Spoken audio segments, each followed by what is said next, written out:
What's up, YouTube land, and welcome back to another mod idea video.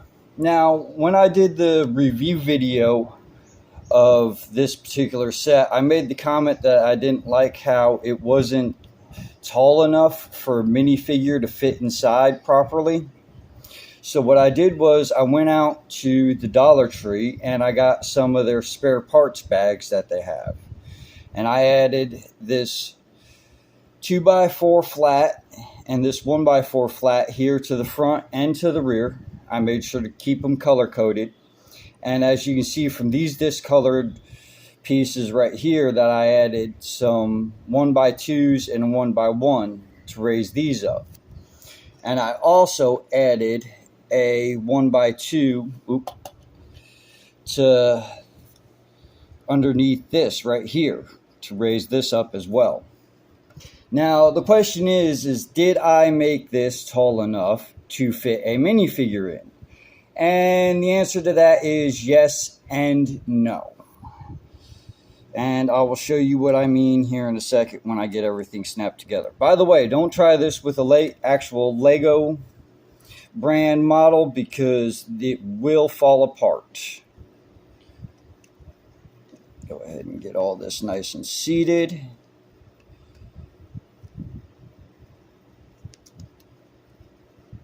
Which it does not want me to do. I'm going to have to take some more of this apart, which sucks.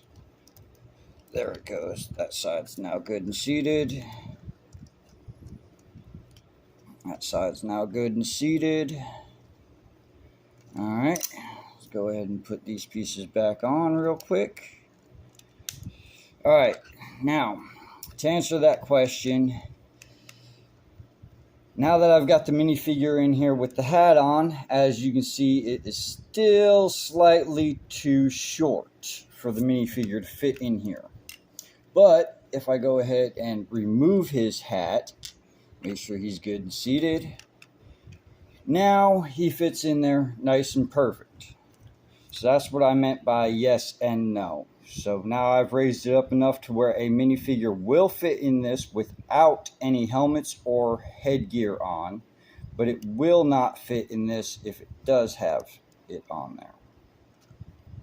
Now, something else I noticed after I made the review video on these two sets, and I'm not sure if I mentioned it in the video, but I noticed the difference between the width of these vehicles, and I figured I'd take a moment to compare the two.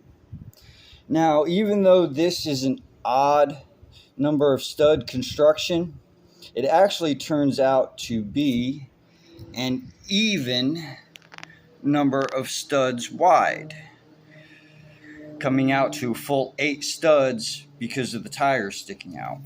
Now, this actual Lego brand set comes out to 7 studs wide, roughly. I don't have it exactly perfect on the top of this box to get an actual, there we go. As you can see, that came out to be an odd number of studs wide, which I found quite interesting. And as far as mods made to this, as you can see, I took some of the spare parts and changed the blue lights to red, moved these up one and actually made a bottom bumper. I'd like to move them in to where they're inside the brush guard or push bumper on the front of this, but that's for a later date. Because as always, all mods are work in progress. Now, I didn't like these exposed studs on this particular one, so I took some spare parts and I made some backup lights and kind of a bumper with red and blue lights underneath it in the back.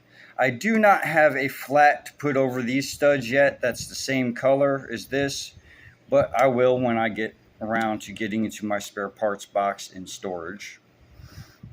And that's pretty much it for the mods on this car for right now.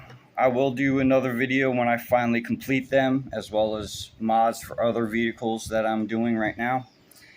But I figured I'd just point that out to y'all because I thought it was quite interesting, the difference in size between the two manufacturers.